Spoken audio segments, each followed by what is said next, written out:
दिलाते हैं कि माता पिता तो आपको प्रत्येक जूनी में प्राप्त हो जाएंगे। पशु बनोगे वहां माता पिता, पक्षी बनोगे वहां माता पिता, लेकिन सतगुरु सेवा और बंदगी ये फेर मिलन की ना। पुण्यात्माओं, मनुष्य शरीर के अंदर ही ये वस्तु उपलब्ध हो सकती है। मनुष्य शरीर के अंदर ही परमात्मा प्राप्ति हो सकती है और मनुष्य शरीर प्राप्त प्राणी को ही सत्संग उपलब्ध हो सकता है। पुण्यात्माओं, सत्संग मिलना बहुत कठिन है।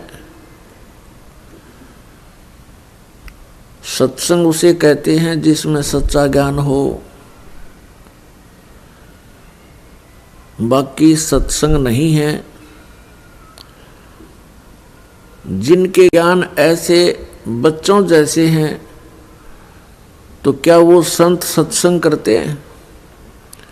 जो अभी तक परमात्मा को निराकार बताया करते थे, क्या वो सत्संग करते हैं? वो झूठ बोला करते थे।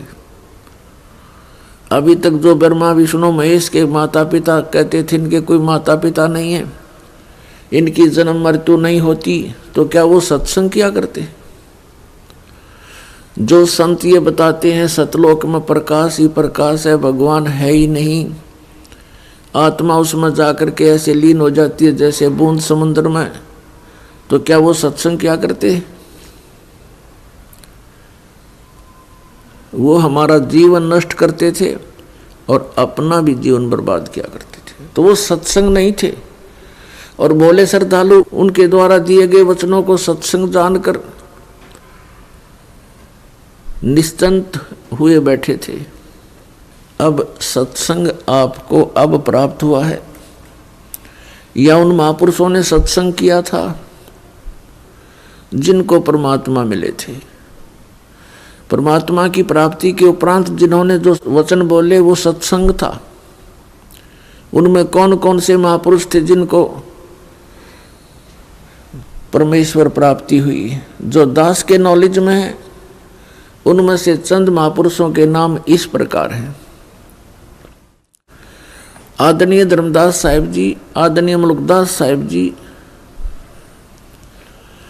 आदरणीय नानक साहिब जी, आदरणीय दादू साहिब जी, आदरणीय गरीबदास साहिब जी, गांव छुडानी, जिला झज्जर, हरियाणा वाले, आदरणीय गीसादास साहिब जी, गांव खेखड़ा, जिला मेरठ, उत्तर प्रदेश वाले। इन महापुरुषों ने जो परमात्मा प्राप्ति के बाद जो वचन बोले वो सत्संग था, और इनके अतिरिक्त जो वचन इन महापुरुषों की वाणी से मेल नहीं खाते वो सत्संग नहीं है। अब इन महापुरुषों ने क्या बताया है? अनंत कोट ब्रह्मांड का एक रति नहीं भारे, सतगुरु पुरुष कबीर हैं ये कुल के सिरजनहारे। ना सतगुरु जननी जने उनके माने बापे, पिंड ब्रह्मंड से रहित हैं नावा तीनों तापे। परमात्मा स्वयं भी आकर के क्या बताते हैं कि चारों युग में संत पुकारे, कूक कहा हम हेल रे, हीरे माणिक मोती बरसे ये जग चुगता डेल रे। पुण्यात्माओं, परमात्मा के गुणों में, परमात्मा की लीला में जो सदग्रंथों में वर्णित है, स्पष्ट किया हुआ है कि वो परमात्मा ऊपर सतलोक में रहता, सचखंड में। संत भाषा में उसको सचखंड कहते हैं और वेद भाषा में उसको रतधाम बोलते हैं। रतधाम मीन सतधाम, सतलोक कहो, सतधाम कहो। संत भाषा में परमात्मा की उपाधि सतपुरुष, अकाल मूर्त, शब्द स्वरूपी राम,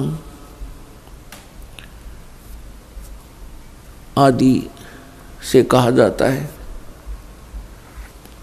वेदों और गीता में उसको परम अक्षर ब्रह्म कहा है, सच्चिदानंद घन ब्रह्म कहा है, दिव्य परम पुरुष कहा है।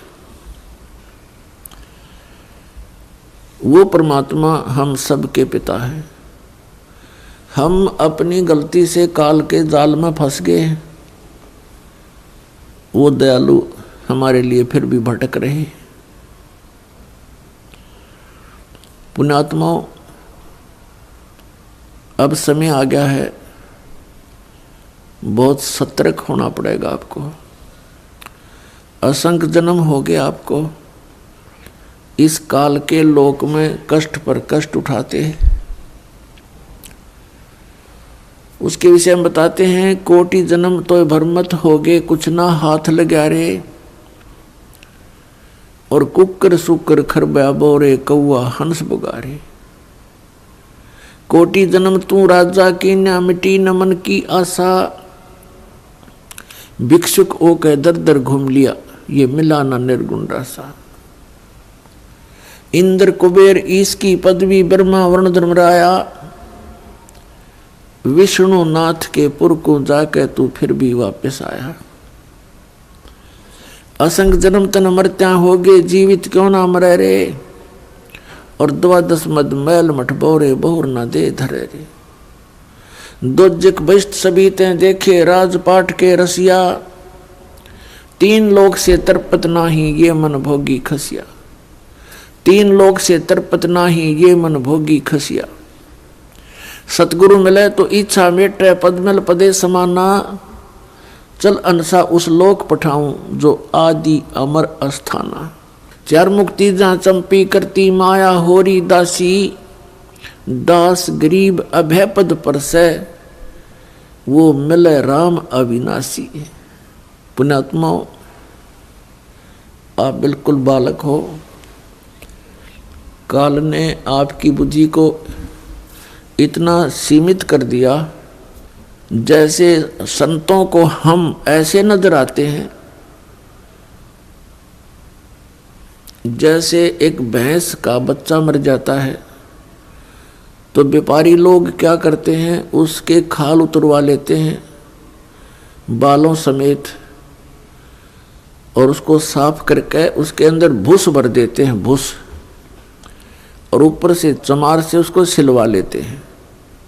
एक पूंछड़ सी लटकती रहती है, और उस भैंस के सामने उस बुत को, उस कार्टून को रख देते हैं, और उसको चाटती है, उसको प्यार करती है, उसको अपना बच्चा मान लेती है।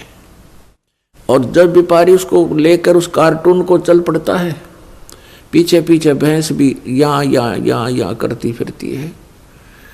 अब उसकी बुद्धि इतनी काम नहीं कर रही कि इसमें भूस भर रखा, चाम लपेट रखा, ये तेरा बच्चा नहीं है। तो उन महापुरुषों ने जिनको परमात्मा मिले और सचखंड के दर्शन हुए, उन्होंने हम ऐसे नजर आते हैं कि इस हार्ड मांस इसके अंदर भर के ऊपर चाम लपेट दिया और ये बता दिया, ये तेरा बेटा या तेरी बेटी, इस तरह तुम्हारा परिवार बना दिया। पुण्यात्माओं, आप जी ने थोड़ा विवेक करना पड़ेगा। कितनी बार संतों ने हमें कोशिश की है समझाने की, लेकिन हम इन काल के दूतों से प्रेरित होकर के भगवान के मार्ग को त्याग कर कुमार्ग स्वीकार कर लेते रहे, जिस कारण से हमारी बुद्धि विकसित नहीं हो पाई। वो परमात्मा हमारे लिए कितना कष्ट उठा रहे हैं। वो हमें बताने की चेष्टा कर रहे हैं कि सतलोक में चलो, वहां तुम्हें सुंदर शरीर मिलेगा, उसके अंदर ये नाड़ी तंत्र नहीं होगा, 5 तत्वों से बना हुआ नहीं होगा, उसमें ना कोई रोग कोड होगा, उसमें बीपी हाई लो नहीं होगा, उसमें कभी वृद्ध अवस्था प्राप्त नहीं होगी। वहाँ सचखंड के अंदर आप की ऐसी सृष्टि होगी, ऐसा ही परिवार होगा जैसा यहाँ पर है,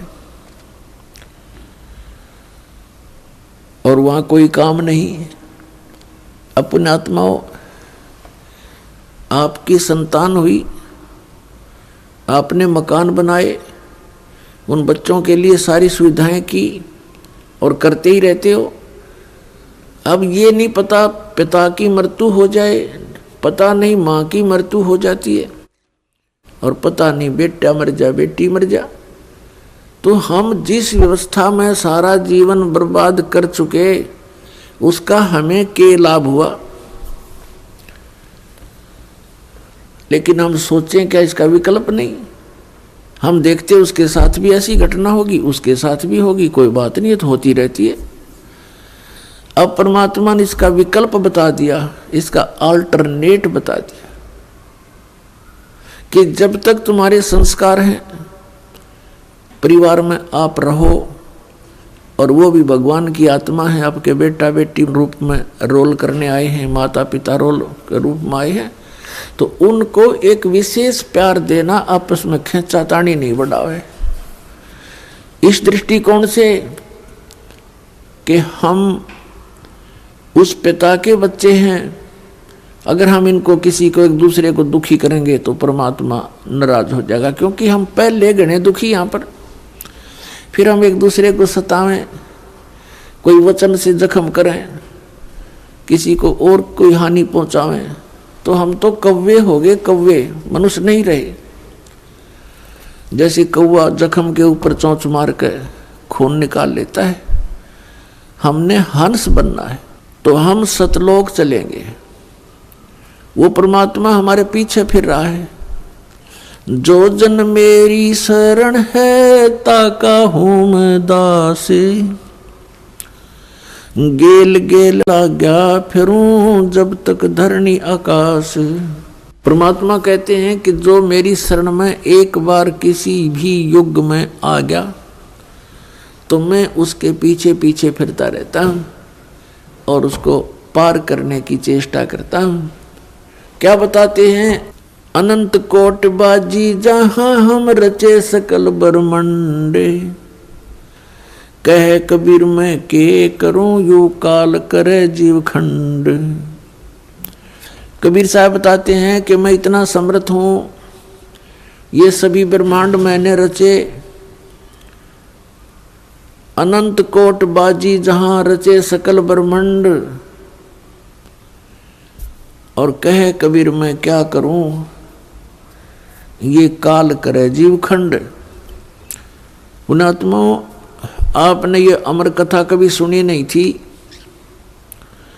आप जी ने अपने ही धर्म मजहब के अंदर चल रही कथाओं को सुना, उन्हीं के आधार से आपका माइंड सेट हो गया। अब इस अमर कथा को सुनकर बहुत दिनों में जाकर आपका विश्वास होगा, और जब आपको ये कथा समझ में आ जाएगी, उस समय देखना आपके मन की स्थिति क्या होगी। आप ऐसी स्थिति में हो जाओगे जैसे परगर पावना रह उठाए चित, जैसे दूसरे के घर में, दूसरे गांव में, रिश्तेदारी में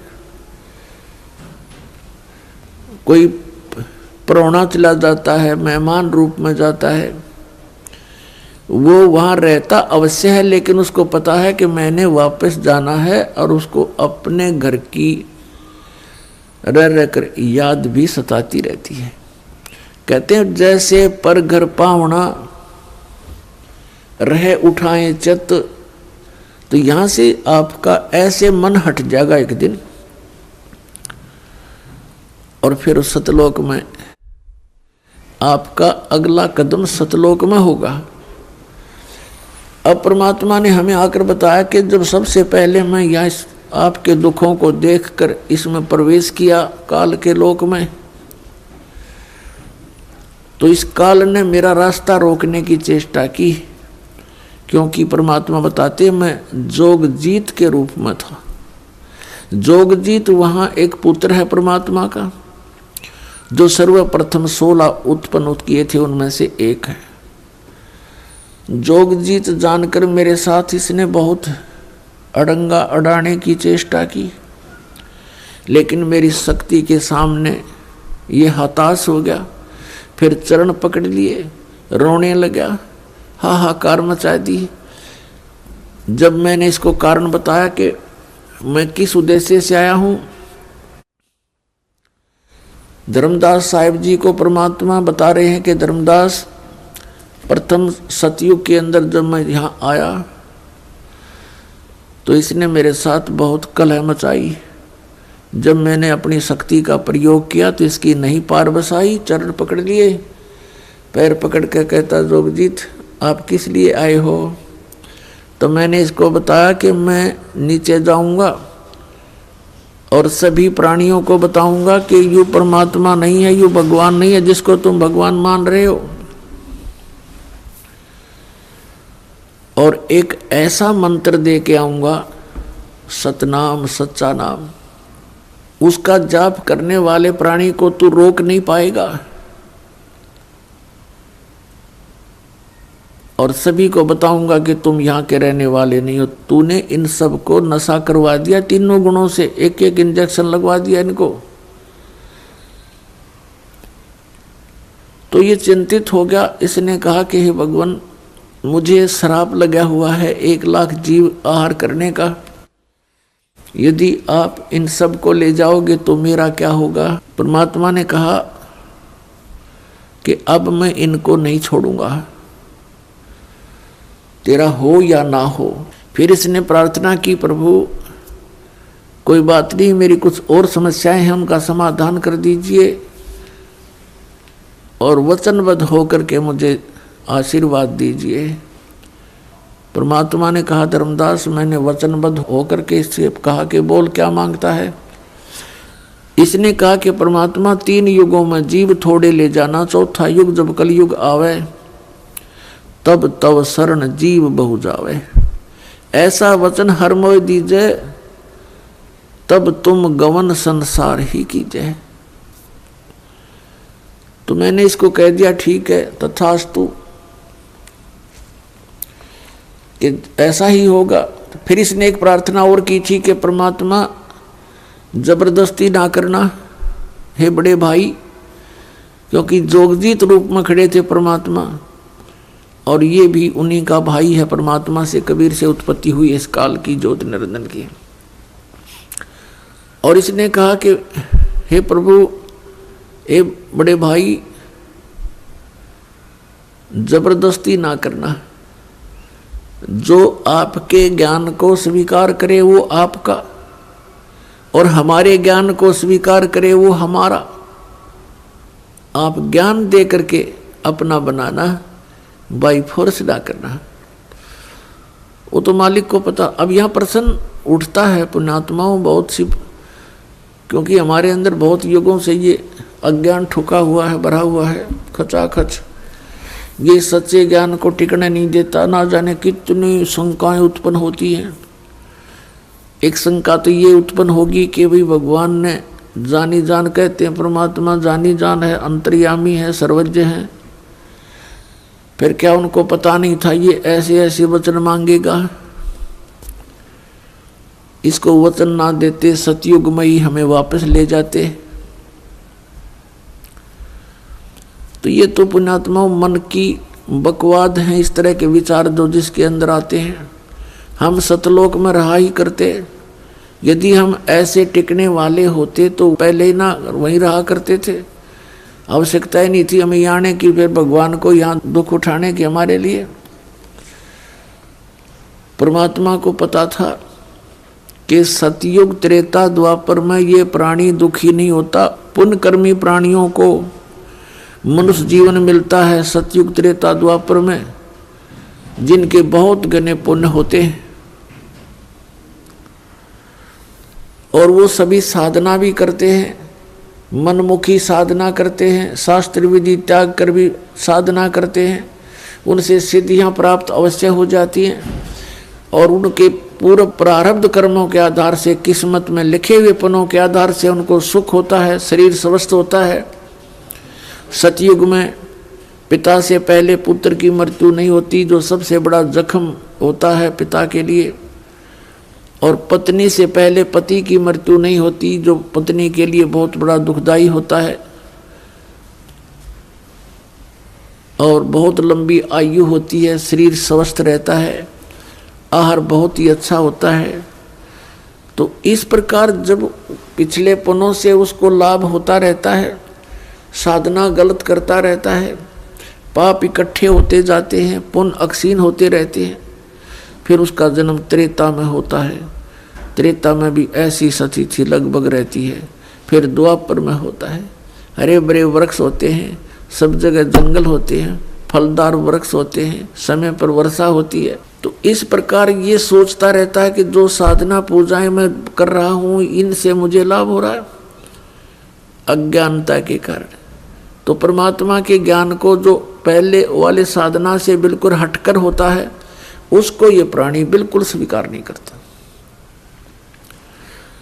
अब कलयुग के अंदर ये प्राणी बिल्कुल कर्महीन हो जाता है, पापों की गठड़ी बांध लेता है और पुण्य इसके पास रहते नहीं। ये साधनाएं भी करता है और लाभ कति होता नहीं, या तो नास्तिक हो जाता है या फिर दुख को भोग कर ही अपना जीवन पूरा करता है। और उन अज्ञानी संतों ऋषियों ने, उन्होंने सतयुग के अंदर जो साधनाएं की, अब उनको वो मार्ग मिला नहीं, यह सतनाम उनको प्राप्त हुआ नहीं जो पाप नाश करता है। और जिस कारण से उन्होंने अज्ञान सिद्धांत बनाकर समाज में प्रवेश कर दिया कि कर्म तो भोगना ही पड़ता है, प्रारब्ध में लिखा हुआ तो भोगना ही पड़ता है, इसको कोई चेंज नहीं कर सकता, इसमें कोई परिवर्तन नहीं हो सकता। तो पुण्यात्माओं, हम परमात्मा की खोज इसलिए करते हैं, परमात्मा को इसलिए खोजते हैं कि हमारे जीवन में कोई कष्ट आवे तो वो टल जावे और हमारा कल्याण। कल्याण की तो बहुत बाद में समझ में आती है, पहले तो यही रहता है कि मेरे बच्चे सुखी रहें, मैं स्वस्थ रहूं, कोई ऐसी दुर्घटना मेरे जीवन में ना घटे जो मुझे पीड़ादायक हो। इसलिए हम परमात्मा की खोज में संतों के पास जाते हैं और ये भी हमें मालूम है कि संतों के पास ही उसका समाधान होता है।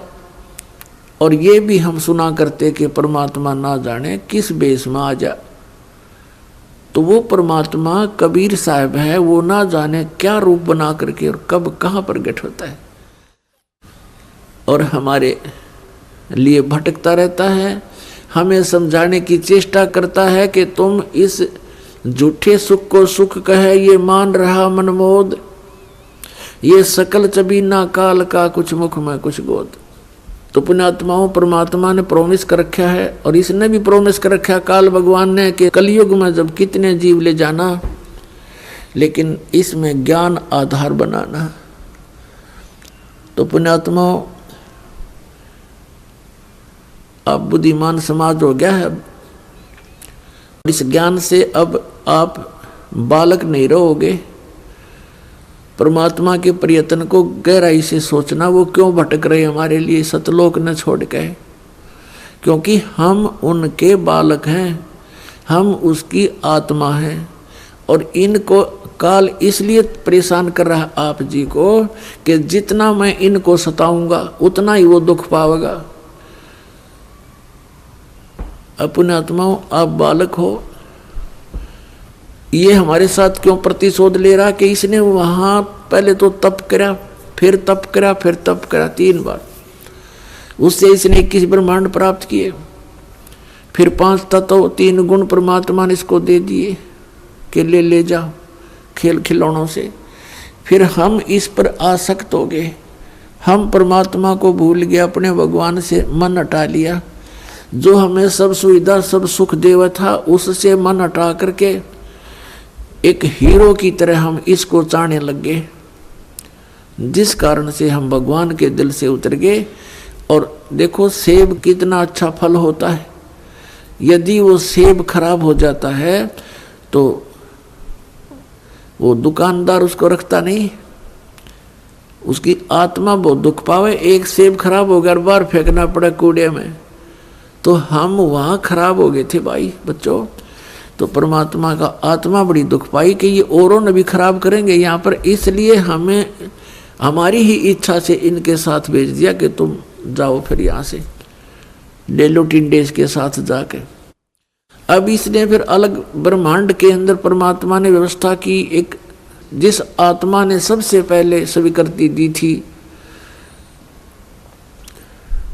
इस काल के साथ आने की, उसको एक लड़की रूप बनाया जिसको अब दुर्गा कहते हैं। उसके अंदर हम सभी को बीज रूप में भर दिया और उसको शब्द शक्ति दे दी कि बेटी तू जितने जीव कहे यू काल उत्पन्न कर देना, वचन से बोल देना, उतने प्रकट हो जाएंगे। पुण्यात्माओं, हम अज्ञान को सुन सुनकर स्थान स्थान पर हमारा माइंड, हमारा मन अड़ जाता है कि ये कैसे हो सकता है। जैसे एक समय ऋषि वाल्मीकि जी ने एक कुशा से डाब से पुत्र बना दिया था सीता के लिए और पालने में लुटा दिया बना करके। सीता जब कपड़े धोकर आई तो पुत्र को देखकर पूछा, पिताजी ये पुत्र किसका है? कि बेटी क्या बात, आपका नहीं है? कि मैं तो पुत्र को साथ लेकर गई थी कपड़े धोने के लिए। ऋषि जी ने सोचा था कि लड़की के बच्चे को कोई उठा ले गया है, जंगली जानवर रो मर जाएगी, इसलिए उसने एक लड़का उत्पन्न कर दिया है जिसका नाम कुश रखा और लव सीता से उत्पन्न हुआ था श्री राम के सहयोग से। तो कहने का भाव ये है कि उस ईश्वरीय शक्ति को थोड़ी बहुत संग्रह करके ये ऋषि लोग भी चमत्कार दिखा देते हैं, और वो तो परमात्मा के पास तो ये चमत्कार थोक के भाव के हैं। तो ये अलग ब्रह्मांड में जब रखा तो दुर्गा के साथ इसने दुर्व्यवहार करना चाहा। दुर्गा ने इसे बहुत प्रार्थना की कि मेरे से ये जुल्म ना कर, तू मेरे पास वचन शक्ति है, मैं जितने जीव तू कहेगा मैं उत्पन्न कर दूंगी। पिता ने वचन दे रखा, इसने नहीं माना, बकवाद करी, उसके साथ जोर जबरदस्ती करनी चाहिए तो लड़की ने उसके पेट में शरण ले ली सूक्ष्म रूप बना के। तब परमात्मा ने जोग जीत रूप में आके उस ब्रह्मांड में इसको कहा था कि आज से तुझे एक श्राप लग गया, 1 लाख मानव शरीरधारी प्राणी जीव खावेगा, 1.25 लाख उत्पन्न करेगा। और लड़की को उसके पेट से निकाल दिया, पेट चीर के हाथ से वचन से ऐसे नाखून मार दिया पेट पर और वचन से वो बाहर आ गई। फिर एज इट इज वचन से अपने आप जख्म भर गया। तो परमात्मा की शक्ति पुण्यात्माओं पर बल है। हम आध्यात्मिक मार्ग से कोसों दूर हो गए, इसलिए हमने इन परमात्मा की लीलाओं पर अविश्वास शीघ्र हो जाता है। लेकिन अब अविश्वास ना करके विश्वास पूर्ण करो। तो वहाँ क्या कहा, तब इसको आदेश सुना दिया कि तू निकल जा अपने 21 ब्रह्मांड लेकर यहाँ से। आदेश सुन ले पिताजी का और निकल जा यहाँ से 21 ब्रह्मांड समेत। इसने फिर बहुत हाथ जोड़े, पैर पकड़े, मेरे से गलती होगी, मुझे रख लो यहीं पर, मुझे दूर ना भेजो। लेकिन परमात्मा ने इसकी एक नहीं सुनी और इसको वहाँ से यहाँ फेंक दिया 16 शंख कोश की दूरी पर। नील पद्म शंख 16 शंख कोश, 1 कोश लगभग 3 किलोमीटर के आसपास होता है। इतनी दूरी पर आ गया ये सतलोक से इसका पूरा विमान 21 ब्रह्मांड का। तो इसने उसके बाद से परमात्मा से प्रतिशोध लेने के उद्देश्य से हमें या इतने दुख देता है कि एक पल भी चैन से ना टिक सके, सांस ना ले सके। अब देखते हो पुण्यात्माओं, पशु पक्षी ये कितने कष्ट उठाते हैं। आप देखते हो मनुष्य जीवन में कोई सुखी है? इस झूठे सुख को सुख मान बैठे हैं हम, और परमात्मा हमें याद दिलाते हैं आकर के कि तुम काल के जाल में हो। आप जी को इसने मिसगाइड करके इतना ही सीमित कर दिया आपकी बुद्धि को, संतानों उत्पत्ति, कोठी कार लेना, सारा जीवन ये सोच करके बुढ़ापे में सुखी होऊंगा मैं, बुढ़ापे में मेरा जीवन ठीक कट जाएगा, बढ़िया कोठी बना दूं, बच्चों को सुखी कर दूं, गनाए धन बना दूं। अपने आत्मा बुढ़ापे तक, पहली तो ये बात है कि बुढ़ापे तक आप रहोगे कि ना रहोगे, वृद्धावस्था तक।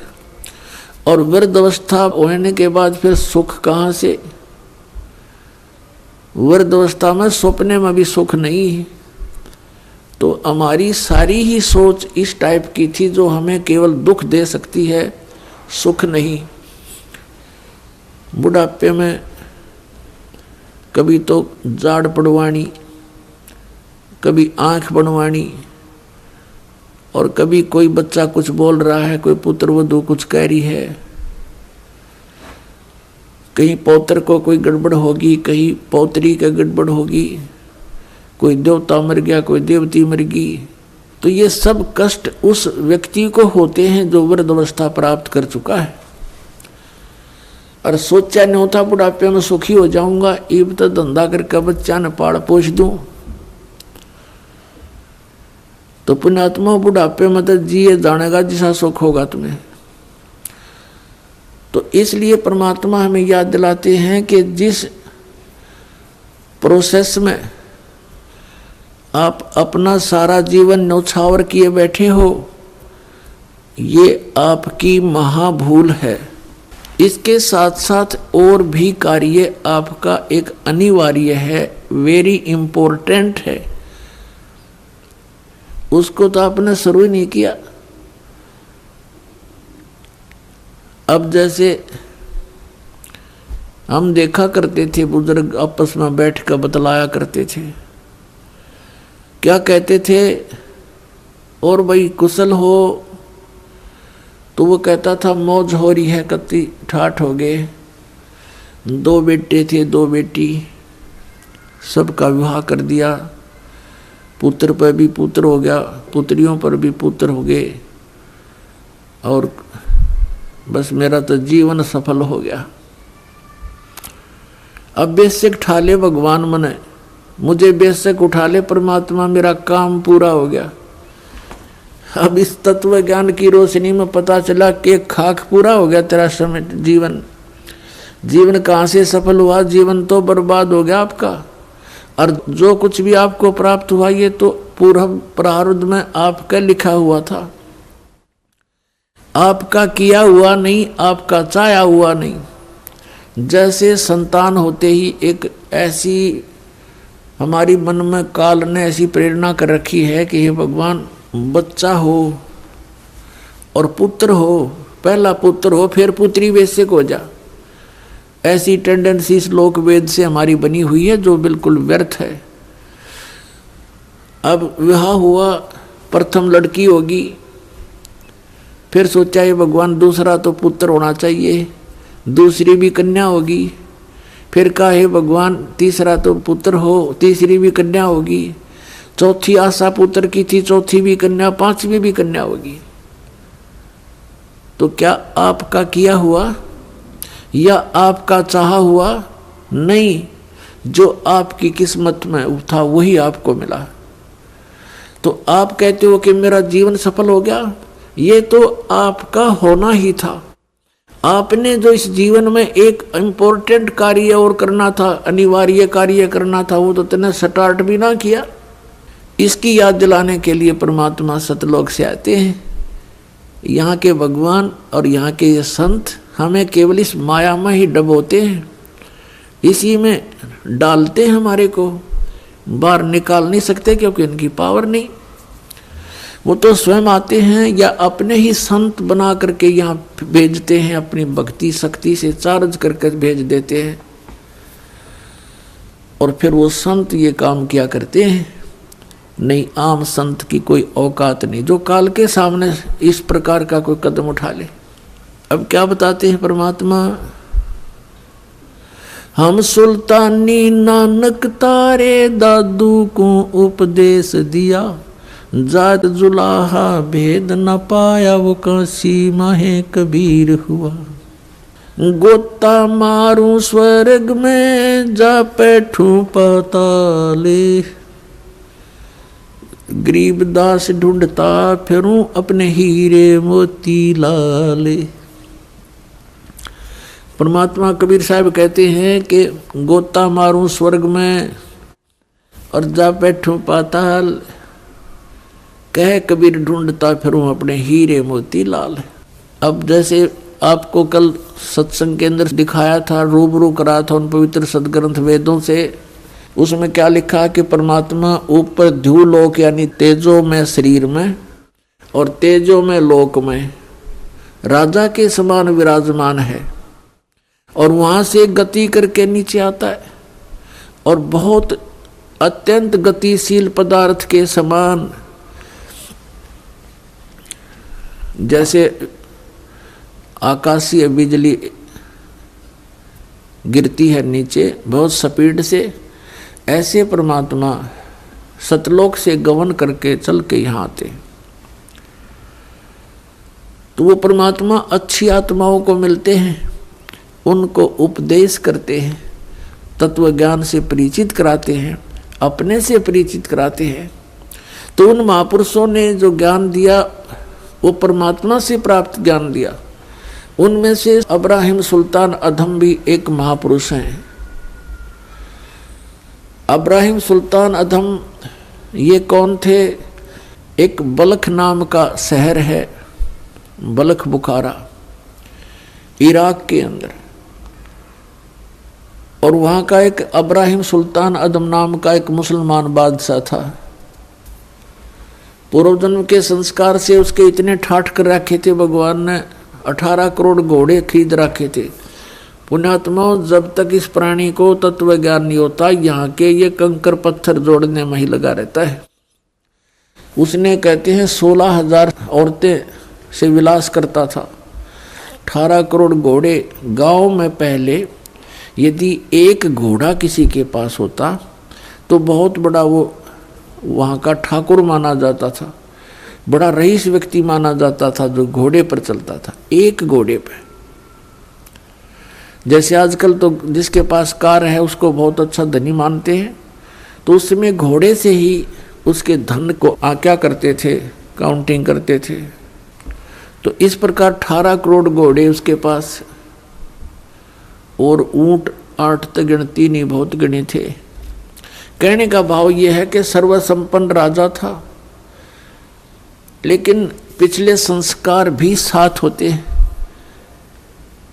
अब वो चाहे कितने ही सुख को प्राप्त है, लेकिन परमात्मा की चाह आत्मा को फिर भी बनी होती है।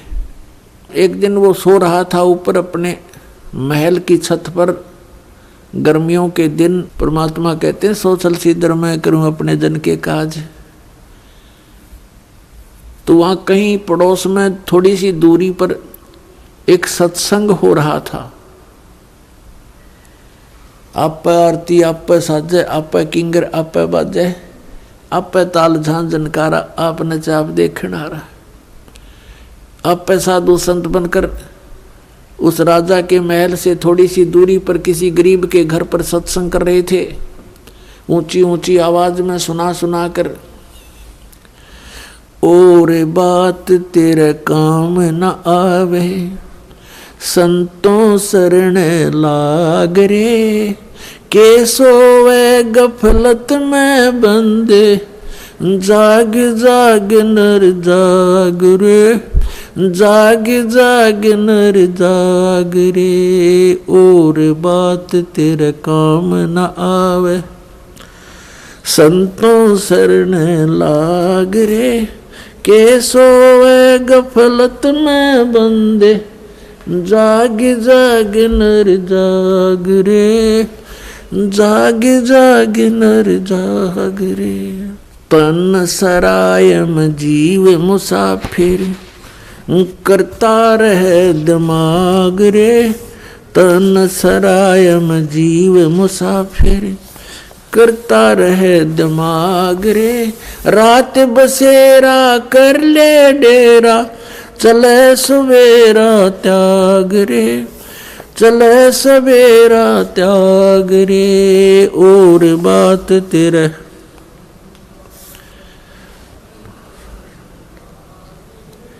के सोए गफलत में बंदे, जाग जाग नर जाग रे, जाग जाग नर जाग रे।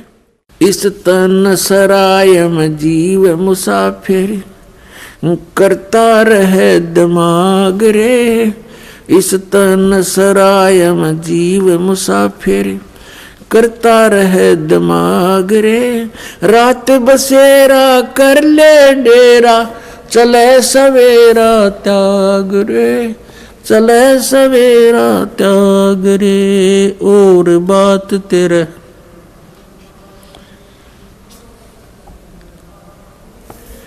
के सोए गफलत में बंदे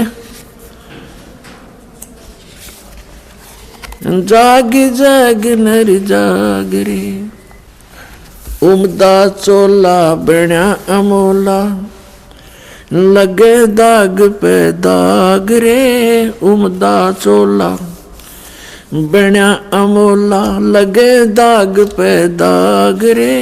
2 दिन की गुजरान जगत में क्यों जले बिरानी आग रे, जले बिरानी आग रे। अर सुमरे सो हंस कवावे ये कमी क्रोधी कागरे। अर सुमरे सो हंस कवावे कमी क्रोधी कागरे।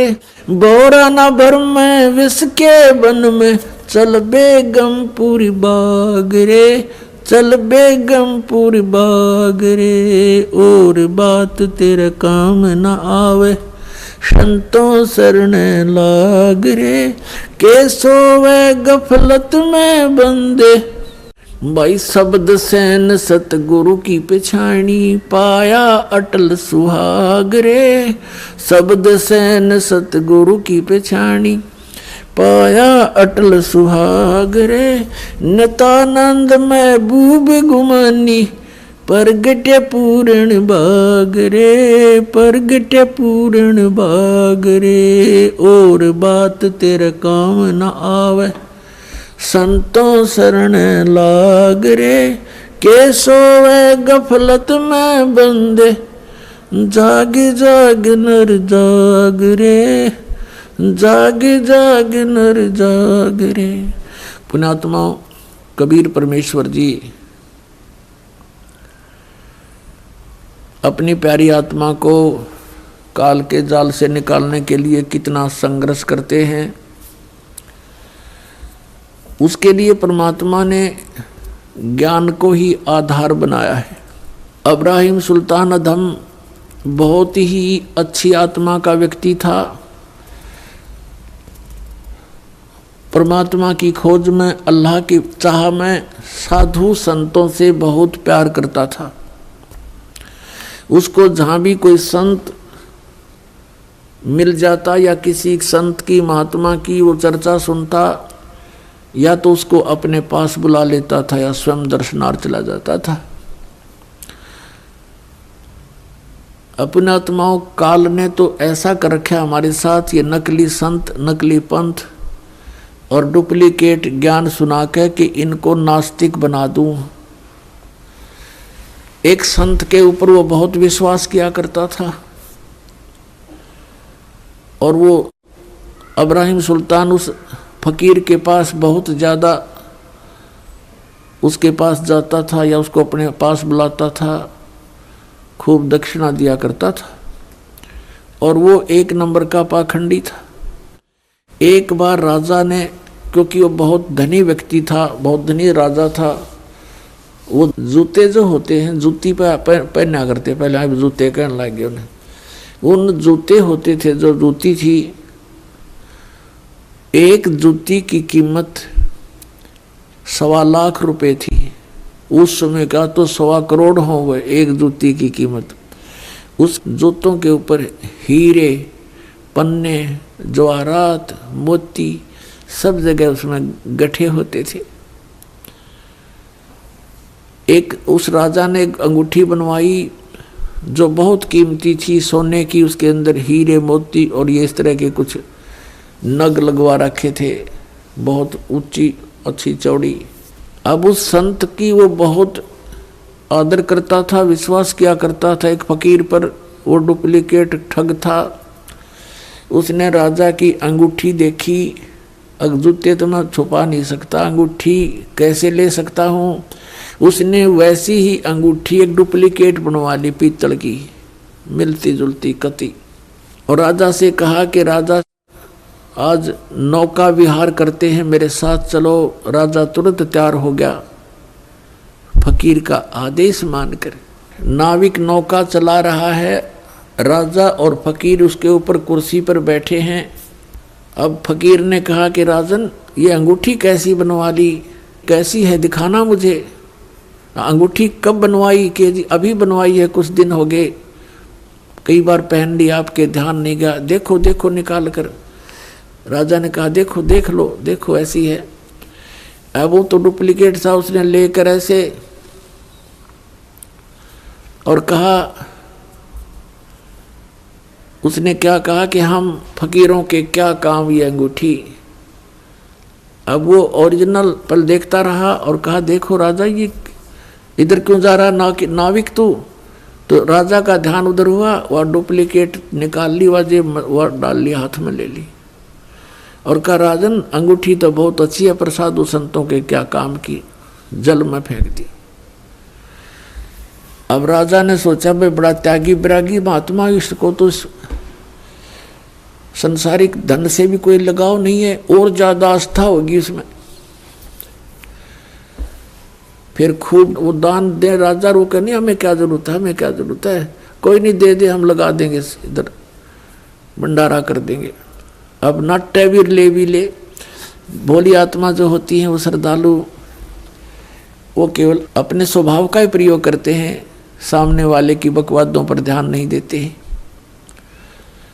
इसका दुरुपयोग किया इन लोगों ने, नकलियों ने। तो कुछ दिनों के बाद क्या हुआ, फकीर के और चेले की आपस में बिगड़ गई, जिसने अंगूठी बनवाई थी नकली, उनकी आपस में कहा सुनी होगी, बात बहुत बढ़ गई और चेला उससे अक्षुब्ध होकर के